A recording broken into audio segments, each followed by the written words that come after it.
This is lesson 13. In this lesson, we'll be talking about the transmitter module. At this stage, we've talked about the transmitter random number generator that generates the random waiting time for the transmitter. Then we've also talked about the TS counter, the transmitter counter. Then we talked about the transmitter state machine. So we'll now discuss how these different parts of the transmitter is being combined together, how we combine all of them together. So that's what we'll be doing in this tutorial. But before that, there are some control signals. So at the end, it's going to look, it's not really scary. If you go through the code properly, it's still exactly what we have in Logisim. But before that, there is a bit of control signals surrounding it, which we are going to discuss in this particular tutorial. So some signals that are being generated, these signals here, you already know where all these ones come from. So at this point, let's discuss how these different signals are being generated. They all come from the transmitter. So let's talk about this signal. So there is no clock in here, so we are not going to be adding the clock. So let's talk about this signal. The reset collision signal. So this is how this particular signal is generated from this NOR gate. So you reset collision. Whenever there is a collision, you are going to reset them when it's not in. The first condition says these are the state data. These are the state data. You don't reset them during transmission. You reset collision only in state differ. So whenever it's in state data, do not reset. Then the next condition says if it's in state preamble, do not reset. Another condition says if it's in state FCS, do not reset. Then another condition also says if it's in state pad, do not reset. So whenever you are in any of these states and there is a collision, you have to move to state differ. So you reset from state differ. You have to reset when it's in state differ, and I think in state backup also. So whenever you are not in any of these states, that is when you'll be able to reset collision. Then another signal, this excessive differ occurred. This occurs when you are in the differ state, that is when the transmitting line is busy. So let's see the signals responsible for this excessive differ. That is, one is that it has to be doing active transmission. That is when you are transmitting and you find out that the line is busy. Then this excessive differ comes from the register, from a register. Excessive differ.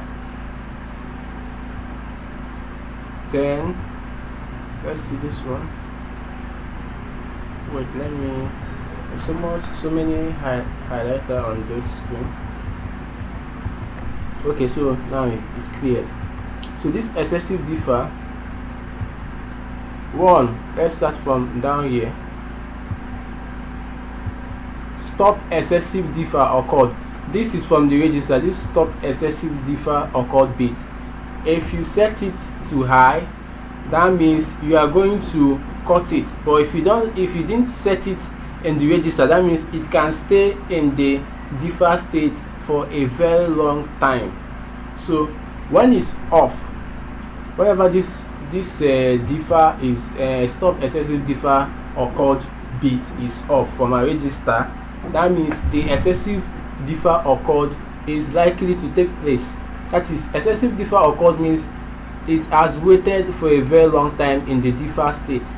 So another option is that yes, it's going to be in the state differ. Yes, it's going to be in the state differ. Then next, excessive differ.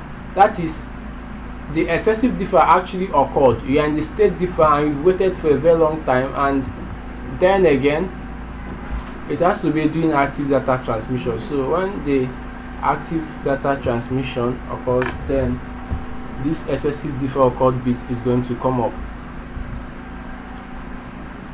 So we also likewise have the start TS done. The start TS done tells us that transmission, we have finished transmission. At the end of transmission is going to come on. It tells the host. So it's a little bit different from the TS end from this bit here. This TS end from bit. Let me turn the rest off so that you see what I'm talking about. So I'm talking about this TS end from comes from the upper layer, the application layer, that is the host. When the host has finished sending data, it asserts this signal TS end from. But when the data have been sent out to the physical layer, the IP core is going to assert this start TS done. So this start TS done means it has been sent out to the receiver, but the TS end from means that the host have sent out all the data it wants to transmit. So let's see the condition for this start TS done. One is that there must be no collision. Yes, this collision bit, there will be no collision. That is, that the data transfer was successful. That is when this start TS done is going to come up. Then this OR gate gives two conditions. One, let's see this AND gate. One is that you have to be in state FCS, that is the fail checksum, and nib count is equal to 7. That is when this start TS done is going to come up. What it means that you know that this state FCS is the last state, that is appending the error check, and the error check is 7 bytes. That is, our CLC is 32 bits, so that is like 7 bytes. So after sending this bytes of data, sorry, is counting in nib count equals to 7. That is, if nib count equals 7, that means you sent 3 bytes of data. 3 times 8 is 24, and if you are in the state FCS and you sent 24 plus 4, that is 28. That is when this start TS zone is going to come up. Nib count equals 7. Nib count equals 7 is 28, is 7 by 27 by 4, which is 28, and we are in state FCS. That is when you send 28 bits of data in the CLC, and you know that state FCS is the last state. So once you send out this bits of data, the start TS done is going to come up. Then there's another condition again, or CLC enable is off. When CLC enable is off, that means we are going to skip the state FCS. Therefore, the last state is now going to be the state pad, and state pad means that you turned on this pad bit here. That means when you turn on this pad bit in our register on, that means the state pad will now be the last, since CLC enable is not on. And if assuming you didn't turn this pad bit on too, that means our state data will be the last state. So let's see, assuming CLC enable is not on and the state data, it has to be state data 1. That is state data 1, and TS end from, that is at the end when the host have completed sending of data, that is TS end from, it has finished sending all its data. Then let's see these two conditions. These two conditions says, one is that you enabled pad, yes, and the enable mean FM is not on. That is, the data bit you sent is not up to the minimum frame length and your pad is on. That means this condition here, this AND gate means that you are in the state pad. This condition here means that you are in the state pad. So it's saying that if you are in the state pad and this and is there TSN form is asserted and it states data 1 and there is no CLC enabled and there is no collision, turn on this start TS done. So and the next one it says, this is it here, when pad is not enabled, turn it on also. So that's how this start TS done occurs. It's different from TSN form. TSN form means the host, after sending the last data, it turns it on, but after sending the last data, this is the transmitter that will turn on this start TS done. That means the transmitter has finished sending his own old data out. Now we have the on-the-run. We met this on-the-run bit when we were talking about the state data. So we know that on-the-run occurs when the host didn't send the data on time. That is, the transmitter was waiting for the next neighbor to come for a long time. If it doesn't get this neighbor, it asserts this on-the-run. So let's see what actually turns on this on-the-run bit here. 1, let's see this AND gate. 1, there's an on-the-run, yes, and on-the-run is going to occur. Doing 2, there's no collision, and 3 is in state data 1.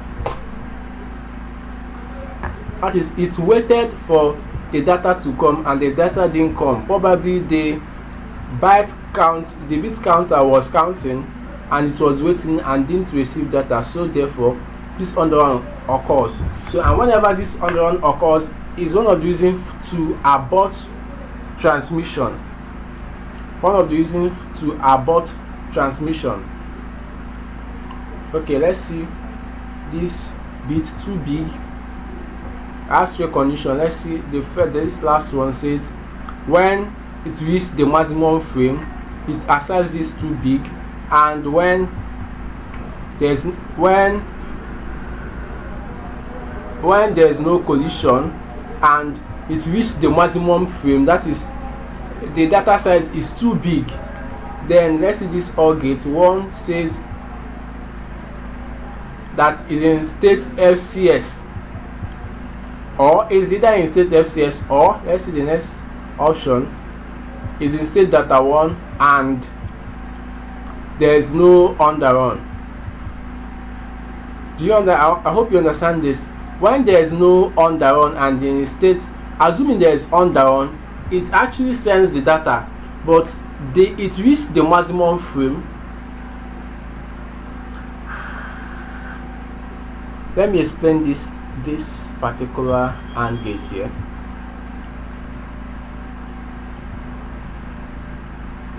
It said when there is no on-the-run and you are in state data 1. Assuming there is on-the-run and you are state data 1, it means you didn't actually send the full data. So this too big is not going to come on because in on-the-run you didn't send the data. But assuming there is no on-the-run and you are in state data 1 and this other two condition is met, the data is too big. Then let's see this start TS retry. So these are a huge lot of them occur. Go through the code, we are going to see all of them. So state SFD, we've already talked about the state SFD. That is if you are in state FCS and nib count is equal to 15. Okay. Then let's see this maximum collision occurred. Is a tray AND gate. One of the conditions is that there is a state jam. 2, we are within the collision window, and the third one, you've reached the retry max. We talked about this retry count. Okay, we use the retry count. Now when you reach the maximum number of retry. Usually when we did the random number counter, I think it was 9. When you reach the maximum number of retry and you are within the collision window and another start jam, another collision occurs, you are going to get this maximum collision occurred bit on. So let's simulate it and see. So assuming there is a state jam and you are still within the collision window and you reach the maximum number of retry, that is when this maximum collision is going to occur. So then again, and there's another very important signal we are going to talk about, the MSTD_D. So if you go to the code, you see this remaining start TS about late collision. Okay, let's talk about the late collision. Let's explain this late collision. It has also 3 conditions. One is that there will be a state jam and is outside the collision window. Is very important. Okay, this is it. Is outside the collision window. Therefore, we are going to have late collision. Then the middle one says when there is an underrun. Okay, when there is no underrun, we are going to have a late collision. Then let's talk about this MTSD. This is the data we are sending out to the physical layer. The MTSD_D, that is our output data. So let's start from this last multiplexer here and see what this enable consists of. So you see it's enable, 4 bits is enable. So number 1, when we are in this, this is what turns on the first multiplexer. When you've counted, the enable count is up to 15 and okay, it's going to send D. Okay, let's see the second condition here. Second condition says if we are in the state preamble, yes, and the enable count is equal to 15. Assuming it's not equal to 15, it's going to send 0, and 0 is 5. I don't know if you can see this. Let me zoom in. If you are here, this is state preamble, and here the enable count is not equal to 15, it's going to send D. It's going to send 5, and 5 is 0101 as enable. So that is what he's saying, that before you reach the enable count 15, you are still going to be sending 0101, and 0101 is our state preamble. So but whenever you get up to 15, we are going to send the FSD, the frame delimiter, and that is D. So D XD is 1101. So whenever you get to nib count equal to 15, you are going to send D instead of 0101, which is 5, and that is where if you are in the state preamble. So this is how the 0101 of the state preamble is being generated, and once you get to nib count 15, it sends D to show that this is the last part of the preamble, which is the SFD, state frame delimiter, right? Then again, let's zoom out. Then for this condition, says when there is a jam, that is when there is a state jam, it should send the value 9. Let's see. It should send continuously the value 9. So let's check it together. The value 9 is 1001. So it's going to send continuously 1001 whenever there is a jam. It's going to keep transmitting continuously 1001. 001.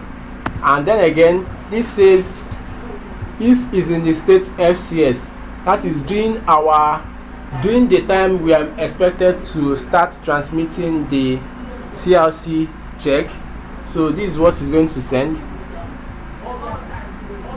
Inverse of the last 4 bits of our CLC. Our CLC is 32 bits, so the last 4 bits is going to be the bit 31, 30, 29 and 28. The last 4 bits of the CLC inverted. The last 4 bits of the CLC inverted is what is going to be sending. Then again,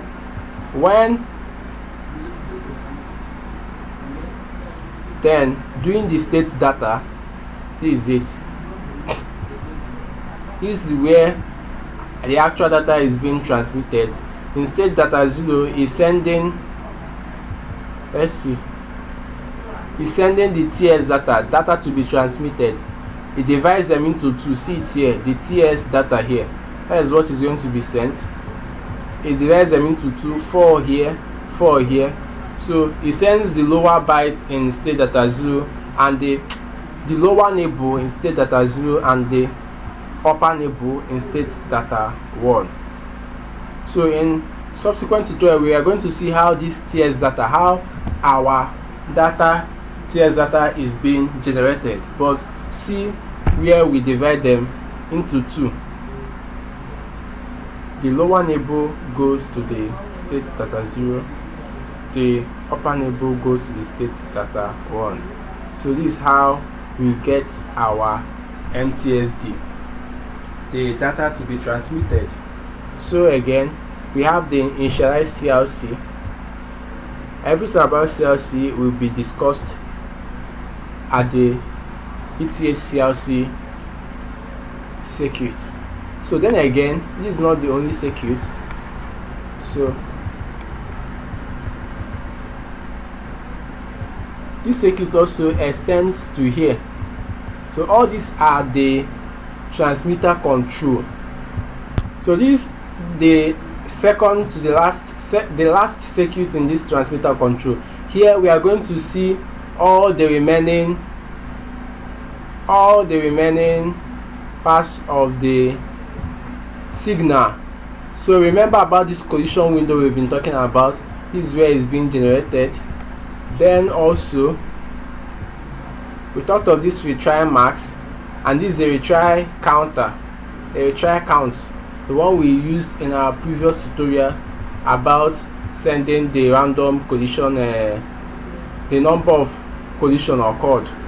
Then also we see how this MTSD is likewise generated. We already have this, we generated this earlier now. So on every clock cycle, this MTSD goes to this MTSD underscore D goes to MTSD. So this is our transmitted data. Then it also has its own enable. The enable means it doesn't transmit data all the time. It has what enables it, what makes it to send. It also have the MTS error. See the stop excessive defer code we met in the last tutorial also is where is generated. So we are going to touch the most important ones. So this collision window, we've been talking about it earlier before now. So how is this collision window generated? But before now, I would like to simulate this. So let me add the clock here.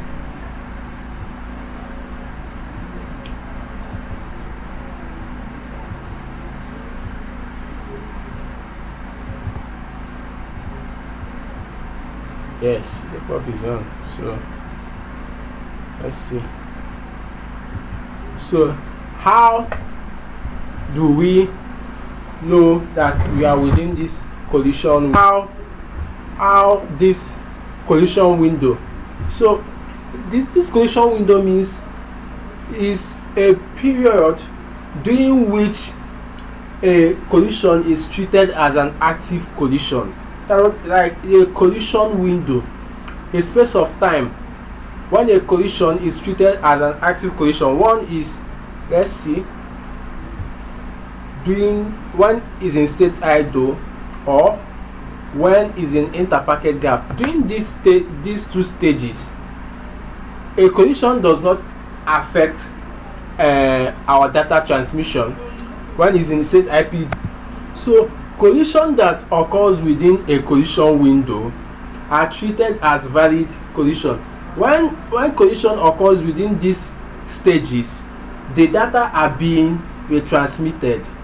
But if they occur outside of the collision window, that particular data transmission is corrupt and is aborted. So these two periods are the only two periods of active collision where they are being recognized and retransmitted. One is state idle and the second one is the state IPG. So during these two states, if a collision occurs at these stages, data is being retransmitted.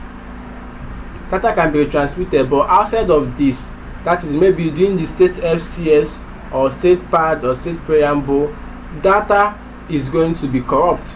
If a collision occurs, that is, data is going to turn from 1 to 0 or from 0 to 1. So those other stages are states of active data transfer. So any collision that occurs there is referred to as a late collision.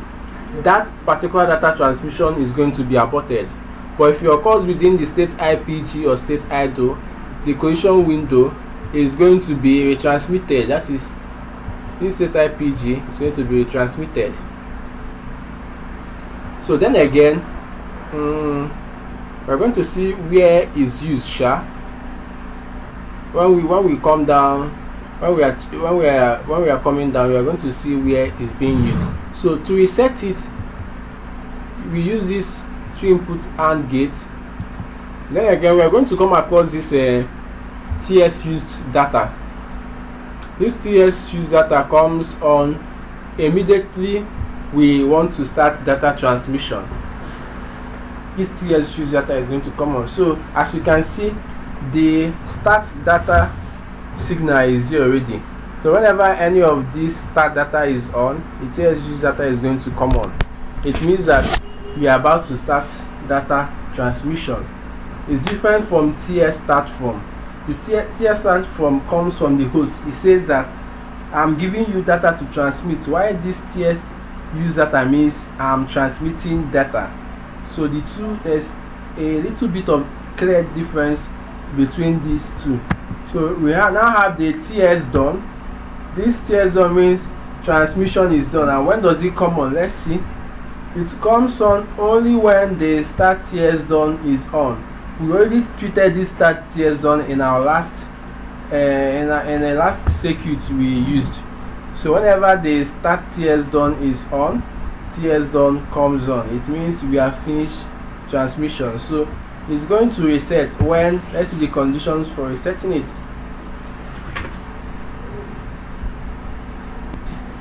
So it comes from here. Let's watch carefully. Sorry. From here.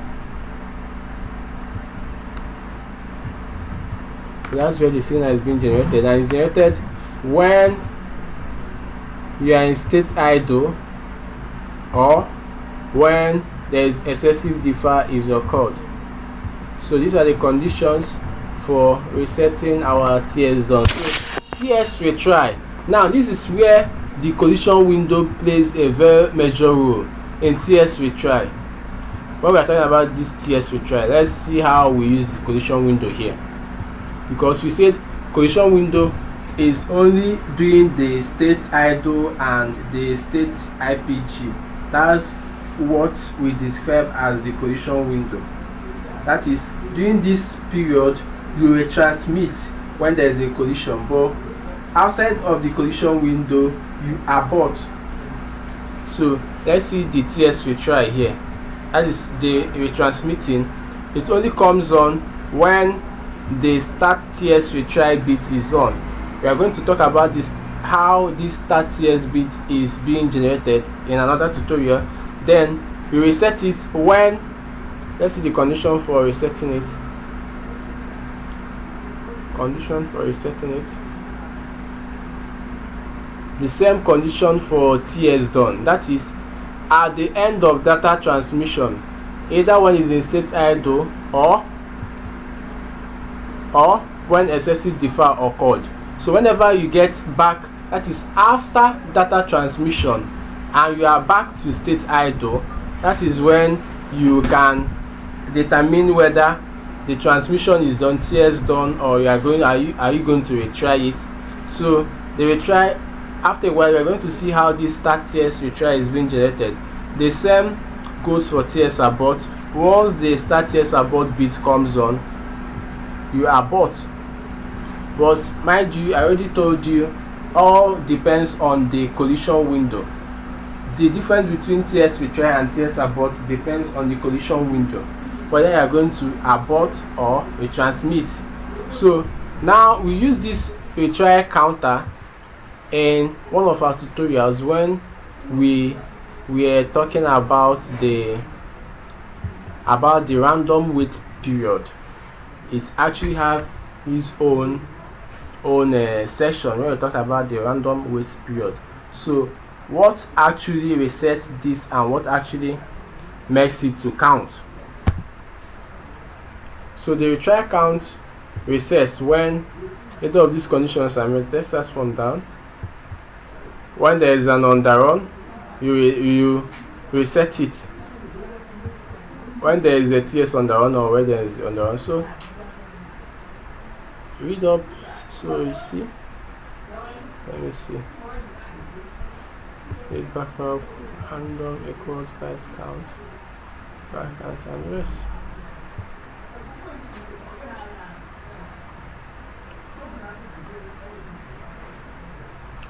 So that's that. They have the MTS enabled. MTS enabled means when can we transmit? When can the data? When can we allow this MTSD to go to the physical layer? That is what is more like an enable. That means for you to enable, that means we have to be in any of those states that sends data. We have to be in the state data. We have to be in the state idle. State data, state FCS, state preamble. So these are the active states that actually sends data. So they are the states that turns on this MTS enable. So the MTSD_D we generated in the last circuit is what forms this MTSD, which is our byte, what we are sending out. We have the MTS error when it's too big. We talked about this too big in our last tutorial, or when there is an underrun.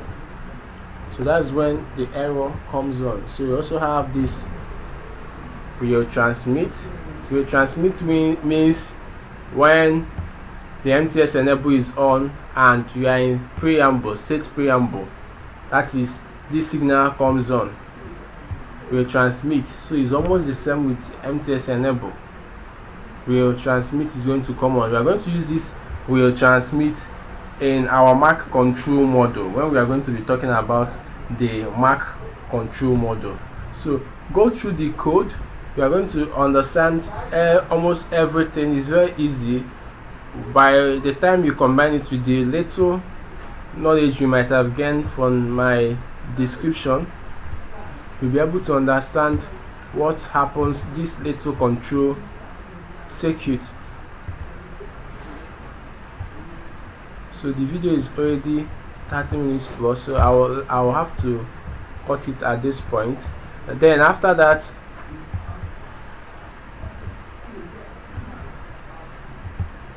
this is where I combined everything together.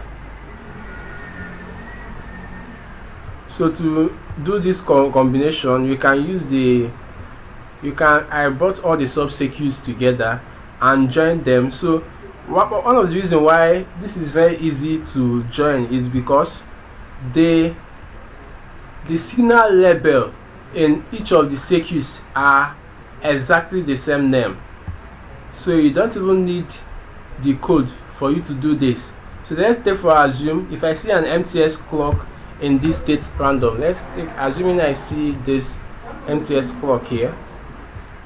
On another sub-circuit, I'll most likely see the same MTS clock here again.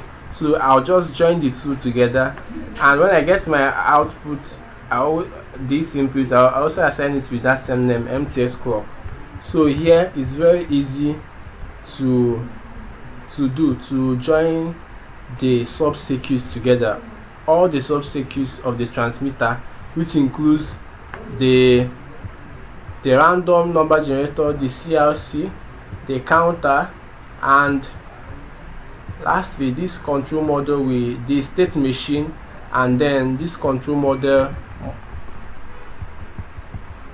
the transmitter control, which I did. So all this makes up the transmitter. Is what makes up our transmitter.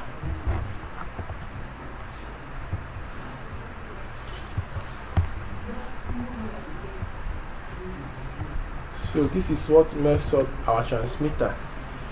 And so in the next tutorial we are going to talk about, let's see this mark control, the mark control. Okay, so please subscribe to my channel. Thank you.